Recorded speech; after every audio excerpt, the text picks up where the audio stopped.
Thanks everyone inviting me here. I am Erdelan Baran. I'm from Kurdistan National Congress. We are an organization who has been existing for more than 20 years.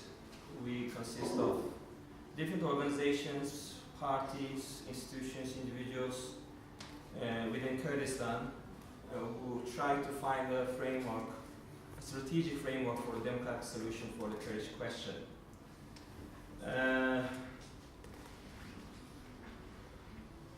I think before we go into the education system in Rojava, we have to understand a little bit the political situation of the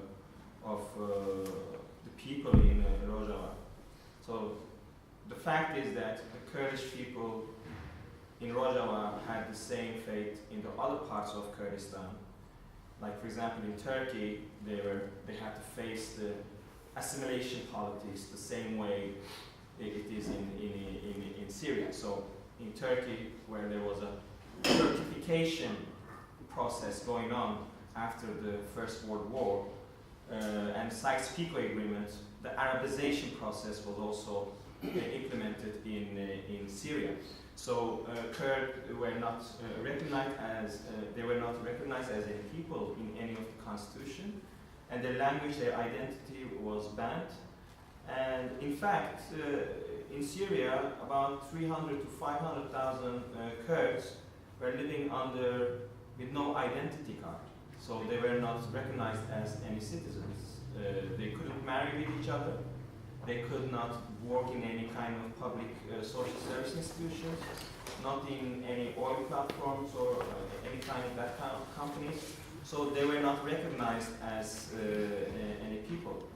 So you can understand that how much the regime in Turkey and also in Syria, they push so much to eliminate the identity of the Kurd, the culture of the Kurd, and at the same time their language and their music. Because if you don't have any connection to your roots of language, culture, music, and that kind of color of your identity, then you are actually nothing. So, as you have seen in the video, they are so much connected to their music, to the cultural values, and because they had a big desire to reconnect themselves to their identity, so they can live as a free people.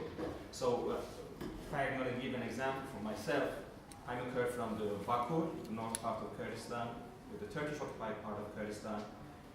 I couldn't speak Turkish when I first went to school in 1986. First thing they did, they just beat us up, because that was the warning they gave, and they said, from now on, you're not going to speak Kurdish in school, and you are going to speak Turkish. So of course, this kind of happenings in your life creates a confusion in people's minds, and it creates also a search for freedom. So this is how I got interest in my own revolution, because I had a search to be as a free Kurd and speak Kurdish. Later I forgot the language Kurdish because of the system the Turkish regime was running on. So when I started to reconnect myself to the Kurdish society in diaspora, then I started to learn my language again. So, as you know, there's a war going on, and because of the war situation, there's a lack of education materials. A lot of the schools have been damaged in some areas, and some of the teachers have been killed by ISIS. So, we have to also understand the impact of some leaders who have been in Rojava a long time before. When Erdelan came to Rojava already in 1979, he made a big impact, because he had such effort to train and educate people in Rojava and prepare them for the future of revolution. So revolution of Rojava cannot be only connected to the time of the 2012, where where the uprising started. So people were already prepared to make a revolution when the time was in. So we have to understand that Erdelan's learnings in Rojava has been very important, since he has actually educated 20,000 students in a time frame of 20 years. So these are, most of the students have been in the battlefield and they lost their lives in the battlefield. So to create an organized people, they managed to create their own party called PYD already in 2003. So they waited for the right moment to create their own revolution. So before I go to the education level, so when the revolution started, so they managed to size a lot of the areas so they can give the opportunity for people to govern themselves. So in this title you can see the free Kurd doesn't recognize any limits, any borders. So they managed to gain all these areas where the state system, the Syrian regime state system, was ruling with their own domination, and they managed to create their own assemblies in the region, from commune to commune, from council to council, from committee to committee, from commission to commission. So from the different big assemblies in the region. So. Of course, you have seen, and also in the video, many people were walking around with their guns, and it's not because they are so much loving guns, because they need a self-protection, self-defense units, because they are constantly under attack. So you see also very big, tight connection between the civilian people and the people who are trying to fight. So women's revolution has been very important part of the Kurdish liberation movement. So the education of the women's revolution was not something which started already in Rojava, but actually they had started in the end of the 80s, and they started, of course, as a political movement, then later as an army. And you can see in Rojava they have managed to create their own confederal system for women. Of course, because of the war conditions, there's always a crisis of the humanitarian. So you have to deal with a lot of the problem in the region, which is where the humanitarian crisis which is a small part of the problem. But there's also some bigger issues in some other areas where people need to protect themselves. So. When you look at the developments of the education system in Rojava, it's based on the two different systems, and one of them is the public schools, and the public schools where the curriculum is, it is shaped by the Committee of the Education, where they have not put a curriculum which is same in everywhere. Because the demographic structure in different cantons in Rojava is a little bit different. So you cannot use the same curriculum in the same areas. You have to see what kind of majority there is people in the region, and start with the education language in that majority people's language, and then alternative Kurdish or English as an alternative language. So you have the public schools, and of course, because of the lack of, like I said, of the education materials, they have not managed to translate a lot of the education materials so they can get their own complete material, which is based on their system of their own structure. So besides the public schools, you have the academies.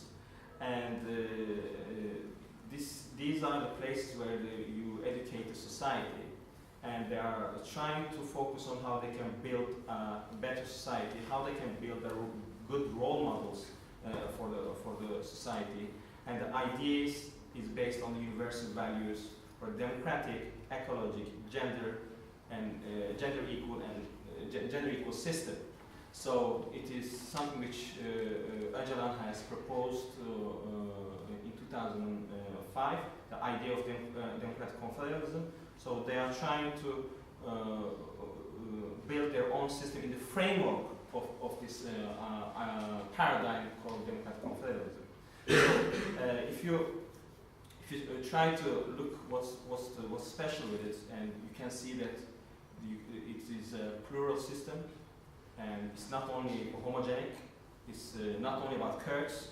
You have the Chaldeans, Assyrians, Armenians, Turkmens, Arabs in the region. So they try to create a unity between these people, and try to create an education system which is outside of nation-state mind. So you can also see that the hierarchy, there's no hierarchy between the teachers and the principals in the school. You can see a very good friendship relationship between the students and the teachers. So you can also see that people are trying to gather and try to find the best alternative to discuss what in the education systems under the assemblies called people's assemblies, which is very important. So like I said, they are organized by council to council, committee, from street to street, from region to region, under people's assemblies. So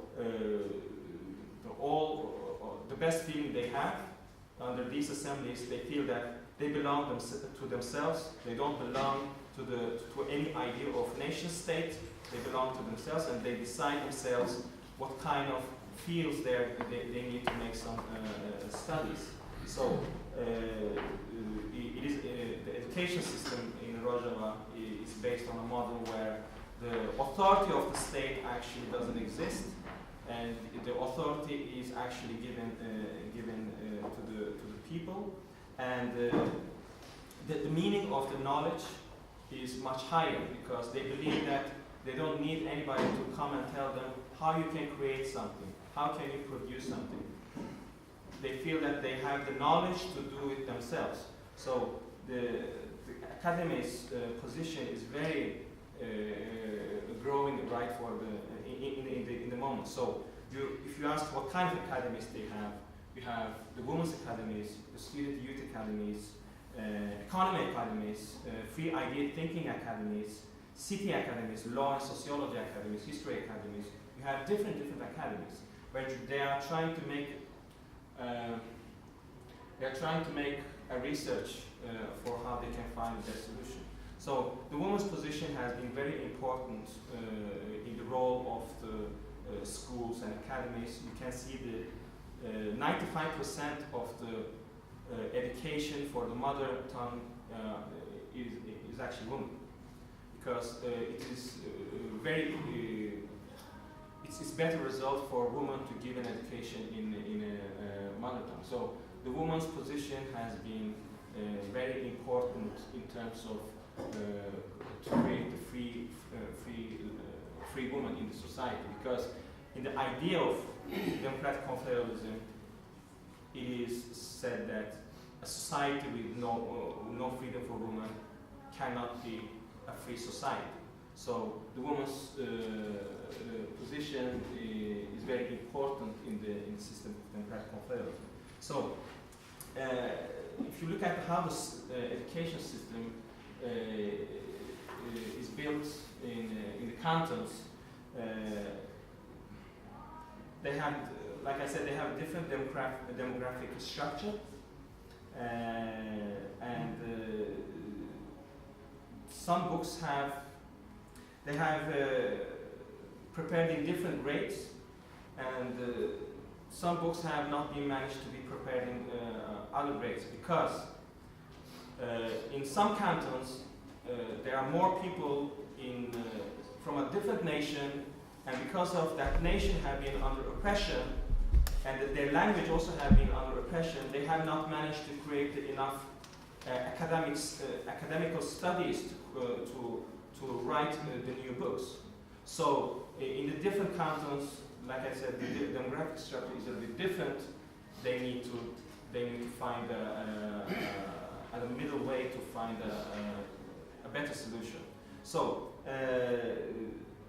like I mentioned, everything is shaped under the Democratic Society Committees, Democratic Society Committee of Education system, and they have divided themselves in 9 different committees.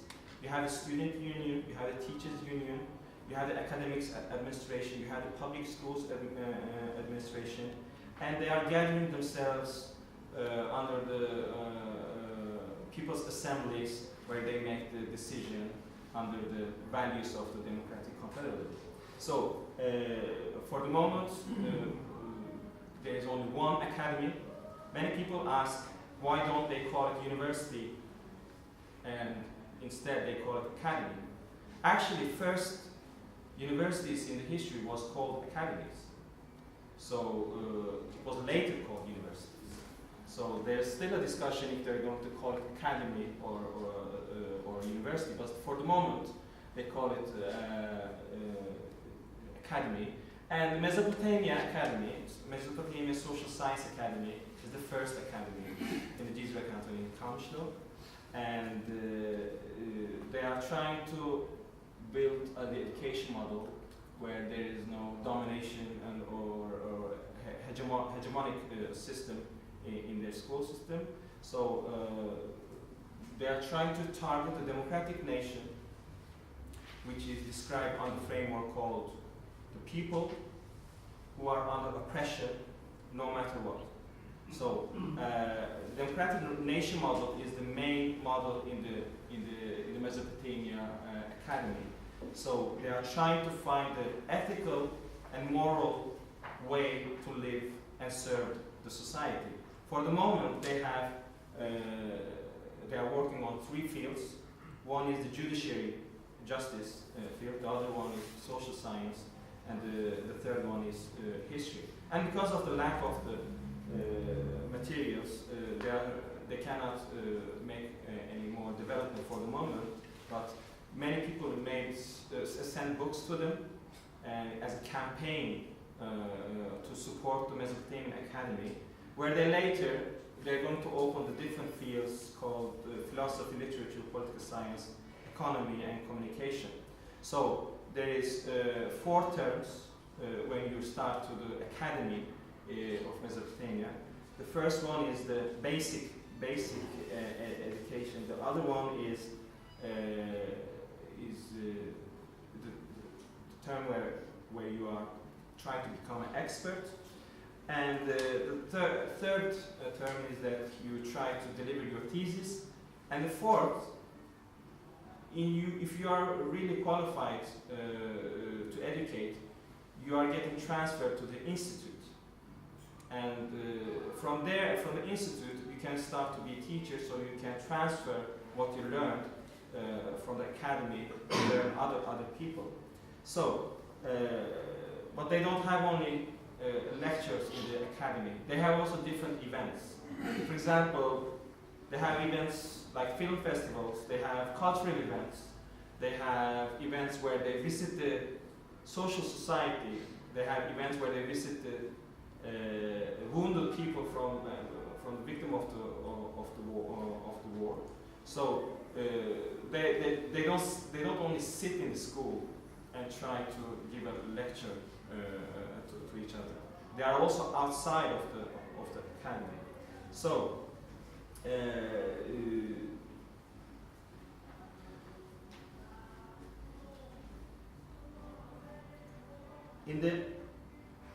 I would like to read something for you from that woman who was from the Women's Academy, where she tried to describe what is the differences between the system in West and Rojava.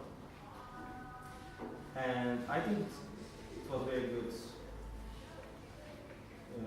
explanation.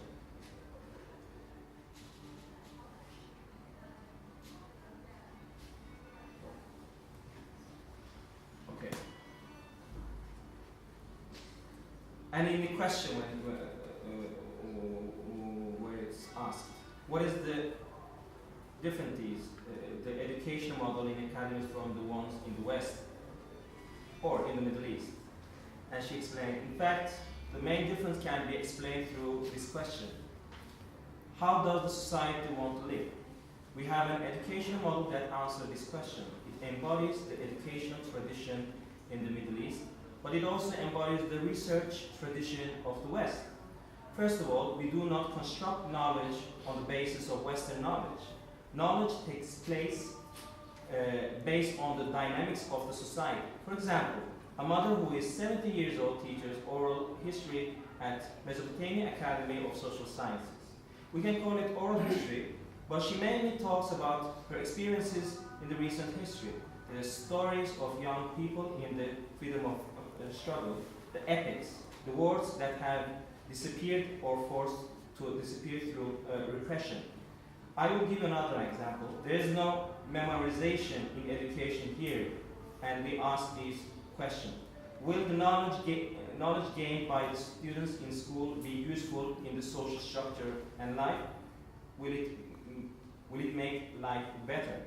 And is the knowledge gained by the individual related to its own society, or knowledge is constructed by the modernity that leads to individualism? Is it an effort to produce knowledge that based on understanding, explaining, and the shared experience of life? Thus, it is a sort of learning that goes beyond the static limits of teacher-student relationship in the Middle Eastern and Western tradition, and it allows changing these static relations to time. One more example. In each traditions, the students mainly are questioned and categorized through exams, right? There is also a different approach at this point. After each class, the student criticizes the teacher's method. At the end of the education, the outcome of learning is pumped not only by the teacher, but also by the student. Students go through the criticism and self-criticism in front of all students. They decide within the group of friends how they will be involved in the social life.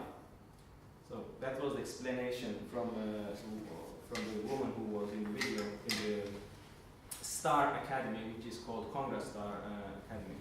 So I think I will, because of the time frame, I will stop from now so I can take some questions.